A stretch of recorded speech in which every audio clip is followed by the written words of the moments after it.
Bismillahirrahmanirrahim. Hatmul Qur'on duolari. Aziz va ulug' Allohning so'zi haq, Nabiy Karimning so'zi haq. Biz shunga guvohlik berdik. Olamlar Robbisiga hamdu sanolar bo'lsin. Ey Allohim, bizning qiroatimizni, tilovati Qur'onimizdagi xato nuqsonlarimizni kechirib, o'zing qabul qil. Nozil qilgan haq Qur'oningning ma'nolarini unutsak yoki boshqacha ta'bir etgan bo'lsak, o'zing kechir. Ey Allohim, Qur'on tilovati bilan qalblarimizni munavvar qil.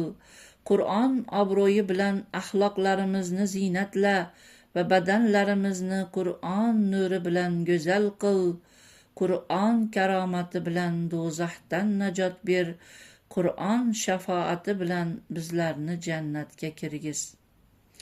Ey Allohim, Qur'onni bizga dunyodagi do'st va qabrdagi ulfat, qiyomatdagi shafoatchi, yo'ldagi nur, jannatdagi do'st, do'zaxdagi parda va hijob qil. Ey Allohim, bizni Qur'on hidoyati bilan hidoyatla va Qur'on bilan dunyo va oxirat ishlarimizni bizga oson qil.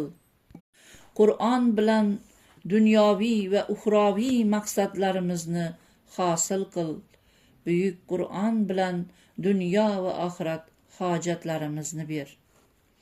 Ey Allohim, o'zingning muborak so'zing hurmati bilan kasalliklarimizga shifo ber. Bizlarga o'lim kasalligini oson qil.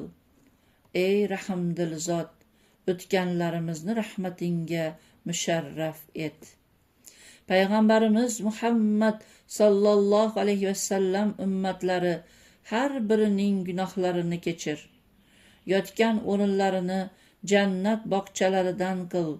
To qiyomatgacha keladiganlar duolaridan ulushlarni ato et.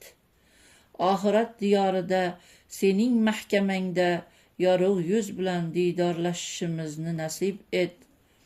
Xususan shu tilovati Qur'onning savoblarini jamiki o'tgan ota-ona, yoru do'stlar, qarindoshlarimizga bag'ishladik. O'zing qabul qil. Payg'ambarimiz Muhammad sallallohu alayhi vasallamga salovatlarimiz bo'lsin. Amin.